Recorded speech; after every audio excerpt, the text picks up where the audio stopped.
Trinidad and Tobago's film industry emerged in the late 70s. With an outstanding geographic location, the country has sustainable resources for the production of feature films with a developed theatrical community, renowned playwrights, experienced production crews, and platforms for international exposure through the annual Trinidad and Tobago Film Festival. There were a number of films early in the 70s. With the recession and the coming of video and so on, things kind of, fell away for a while during the 80s and the 90s. And then with the digital revolution and the coming of digital technology and cheaper, smaller cameras and so on, and the opening up of the film program at UE, the start of the film company,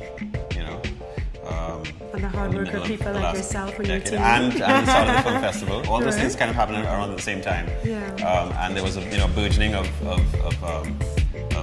film talent and work being made. So now really we're seeing a new wave of filmmaking in the country, and it's being reflected, in the number of local films and the quality of the local films being seen in the festival. So almost like a film renaissance happening in the country right now. Yeah, you could say that. You could say that. A new era of creativity and interest. Definitely. What would you like to see for the future of T&T's film industry? I would just love to see filmmakers continue making more work, and I would like to see really, good feature-length films start coming out. Because so far it's mainly short films that are being made. But I'd like to see, those filmmakers, graduate to the next level and make, a couple of really good international standard feature films that can get recognition abroad, and that's what we're looking for, to really put not just Trinidad and Tobago, the Caribbean, on the map as a place that has something to say in. I'm at the movies. I don't have popcorn. The movie's not running yet, but I have Ryan Can, one of our premier emerging directors in Trinidad and Tobago. Ryan, thanks for joining us. Hey, it's great to be here. So you're right at home in this space, right? Yeah, I am. You grew up with this space, right? Yeah, it actually is a dream of mine to actually, sit in a theater and doing movies like that. Mm-hmm. Just like this. Well, glad I could help. Yeah. Thank you very much. What do you think the Trinidad and Tobago Film Festival does for the local film industry? It does a lot, because at the end of the day you can get funding to make a film, but you really don't have any sort of, validation or existence unless you have a place to screen it. You have to have a distribution channel. And you need a platform. Yeah, you need a platform. Exactly. And how has the local community received the T&T Film Festival?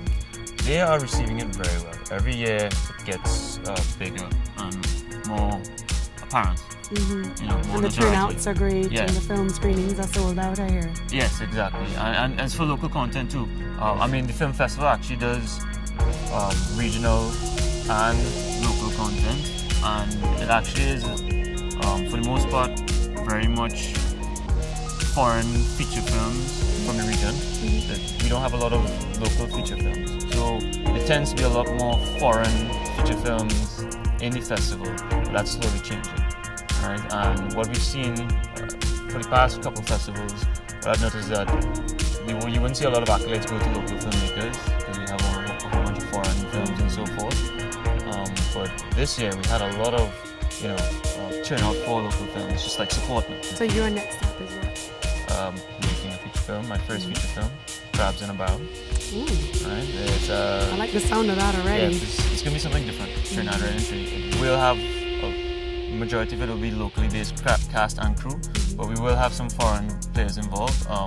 There was a short film that this feature film is based on called The Rise and Fall of John Tesoro that was already made as a kind of selling tool for the feature film, and it stars Jerry Bednob, who has acted in The 40-Year-Old Virgin as a support character. So that feature film will involve him. He's from LA. He's Trinidadian by birth, but he's based in LA. So, see, we never knew that. Now you know. You got some good contacts. Yeah, absolutely. Well, it's good, because that's to show you that there is Trinidad and Tobago is actually really the place to be in the region for filmmaking. The time is just right, it's a movement. Mm-hmm. You see it all over the world, because there's definitely the idea that Hollywood is not dying, but it's on its way down. The rest of the world is actually becoming more interested in movies other than the American movie. and they have different places popping up, like Nollywood, Nigerian film industry. Bollywood has always been there, and the world is looking for other places, looking to other places for stories. Still to come on Island Exclusive. We catch up with a few movers and shakers of Trinidad and Tobago's next film generation.